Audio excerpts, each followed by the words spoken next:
Morning mga kabakal, what's up? Pababa ako ngayon, papunta ako sa shop namin. Bakbakan na naman mga kabakal. Ayos pumapurmahan ni kabakal oh. Hi, what's up? Kliningan natin yan mamaya, yung nirot pass ko.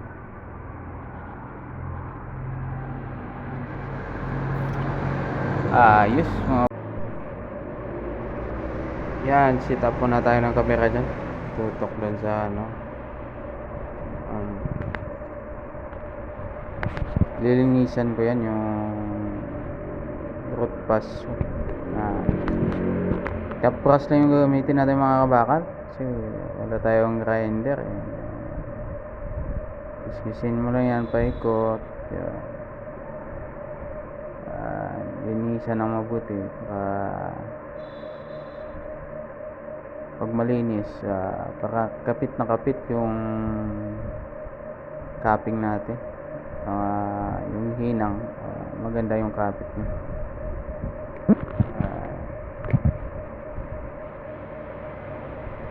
Yan yung unang gawa ko mga kabakal, yun. Tapos pangalawa, yan yung linisan ko. Yung dalawang natitira, yan yung kakapingan ko mga kabakal. Ikot, linisan lang paikot.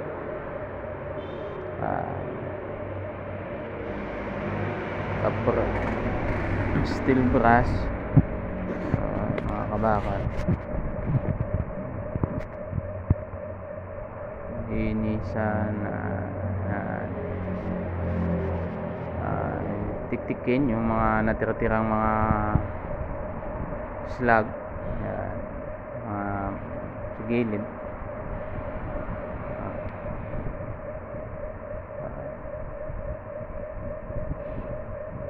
Ganyan yung set up mo mamaya. Naayos ko na yung camera. 6G 45 degrees. Yan, ganyan yung position nya. 6G5 45 degrees, finish root pass. Yung gamit na electrode E6011, yung capping E6013. 1/8 yung size ng electrode mga kabakal. Yung gamit ko na electrode dyan, Neon Weld. Maganda kasi yung Neon mga kabakal. Yan yung brand na ginamit ko. Naghahanap ako dyan ng bakal na pang support sa likod nya, para hindi masyadong magalaw-galaw. Yan. Nakauna yung breaker. Siset ako ng 149 amperes sa portable welding machine. Pero yung set up sa welding machine to 130 amperes to 150 amperes.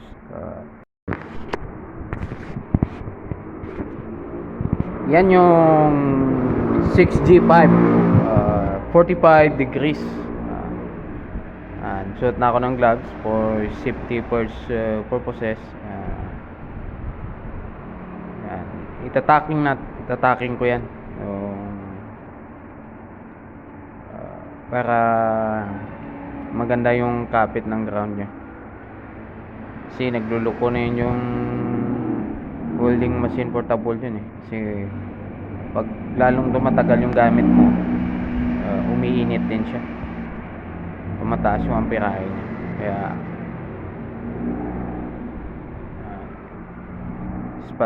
spot natin yan. Yan, spot. Yung nilagyan ko ng bakal ng ganyan sa likod para support sa, para hindi masyadong magalaw. Pag nadiinan ko ng mamaya, hindi siya madaling-dali malaglag. Spot sa kabila.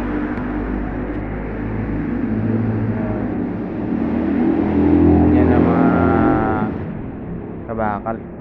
Okay na, pwede na. Start tayo dyan. Yan na po yung gawa ko mga kabakal. Yan po yung hinang ko mga kabakal.